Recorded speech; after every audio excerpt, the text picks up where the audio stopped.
Morning आशीष। आगे की कहानी यही है कि कहानी में आगे कुछ नहीं हुआ, कोई कॉन्क्रीट चीज नहीं हुई और ये चलता ही आ रहा है पिछले 6 हफ्तों से। वो बातचीत की रिपोर्ट्स आते हैं, बातचीत होगी, ये होगा, वो होगा, तो निष्कर्ष। ईरान की इधर-उधर की एम्बेसीज बड़े मस्त ट्वीट कर रही हैं। ट्वीट, हाँ, ट्रोलिंग चल रही है जबरदस्त। ट्रोलिंग चल रही है। और कल भी लेकिन जब ईस्टर का एक इवेंट था व्हाइट हाउस पर, जहाँ पर डोनाल्ड ट्रंप से ये पूछा गया कि आप जो हमले की धमकी दे रहे हैं वो तो वॉर क्राइम है, तो इसके बारे में आपका क्या कहना है? मतलब मुझे इस बात की कोई चिंता नहीं है, वो तो जानवर है, इसलिए ये सब चलता है, ये सब जायज़ है।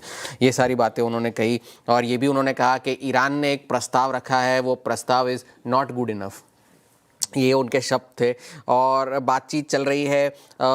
आगे क्या होगा इस बारे में वो अभी कुछ नहीं कह सकते, लेकिन फिर से उन्होंने उस धमकी को रिआइट्रेट किया कि अगर मंगलवार शाम 8 बजे उनके समय अनुसार अगर सब डील वगैरह नहीं हुई, स्ट्रेट ऑफ हॉर्मुज़ नहीं खुला, तो वो सारे पावर प्लांट्स जो है, सारे ब्रिजेस जो है वो तबाह कर देंगे, कहीं किसी भी तरह से फिर से इस्तेमाल करने लायक स्थिति में नहीं छोड़ेंगे किसी भी चीज़ को। और ईरान ने भी जवाब में रिपोर्ट्स की माने तो ये पूरे वेस्ट एशिया को धमकी दी है कि अगर यूएस ने हमारे सिविलियन ठिकानों पर हमले किए या एनर्जी ठिकानों पर हमले किए तो पूरा क्षेत्र जो है वो अंधकार में जा सकता है। ये ईरान ने चेतावनी दी है रिपोर्ट्स की अगर माने तो। और अगर एक इरना की जो कल रिपोर्ट आई थी कि पहले तो ईरान ने जो सीज फायर का जो प्रस्ताव था, वो 45 दिनों के सीज फायर की जो बात चल रही थी, एक्सियोस की जो पहले रिपोर्ट आई थी जिससे सेंटिमेंट में थोड़ा सा सुधार, वो पहले तो उन्होंने खारिज कर दिया है।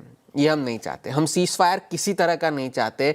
आप इस तरह का हालात पैदा कीजिए कि इस तरह के युद्ध दोबारा ना हो और इसे परमानेंटली रोका जाए, इस तरह की स्थिति हम चाहते हैं। और उन्होंने अपनी तरफ से एक 10 पॉइंट का प्लान यूएस को दिया है मध्यस्थों के जरिए, और वही सारी बातें हैं जो पहले कह चुके हैं कि परमानेंटली इस कॉन्फ्लिक्ट को ख़त्म किया जाए, हमें जो नुकसान हुआ है उसकी भरपाई की जाए, हमारे सॉवरेनिटी को रिकग्नाइज़ किया जाए, हम न्यूक्लियर एनरिचमेंट को किसी तरह से कॉम्प्रोमाइज़ नहीं करेंगे और स्ट्रेट ऑफ हॉर्मुज़ से जहाज़ों के सही सलामत निकलने के लिए एक प्रोटोकॉल तैयार किया जाए, जिसके ओमान से बातचीत चल रही है। हमारी सहयोगी CNBC TV 18 में उन्होंने भी ईरान के विदेश मंत्री के ऑफिस से बातचीत की, उन्होंने भी यही बात कही कि सीज फायर इसलिए नहीं चाहते क्योंकि शायद वो एक ऑपोजिट साइड के लिए एक अपॉर्चुनिटी बन जाए कि वो फिर से अपने सारे रिसोर्सेज रिग्रुप करे और फिर जाकर के हमले शुरू हो।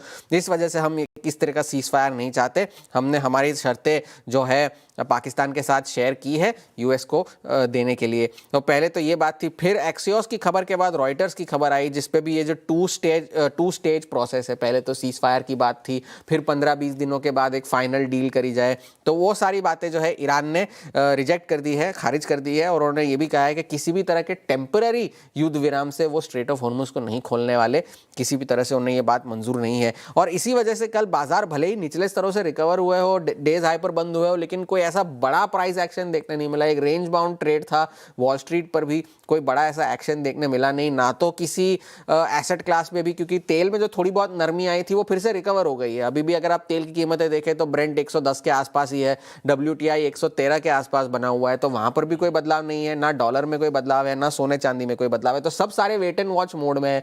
कल सर्विसेज PMI का भी डेटा आया जो थोड़ा सा खराब था, लेकिन बाजार ने इस बात पर कोई ज्यादा ध्यान नहीं दिया क्योंकि यही इस वक्त की सबसे बड़ी बात है। आने वाले दिनों में मैक्रो डेटा काफी सारा आना है, लेकिन इस वक्त जो है बाजार वेट एंड वॉच मोड में बने हुए, कोई कॉन्क्रीट सॉल्यूशन इस वक्त तो निकल कर नहीं आया है। बाजार की अनिश्चितता जो है अभी भी वैसी की वैसी बनी हुई है।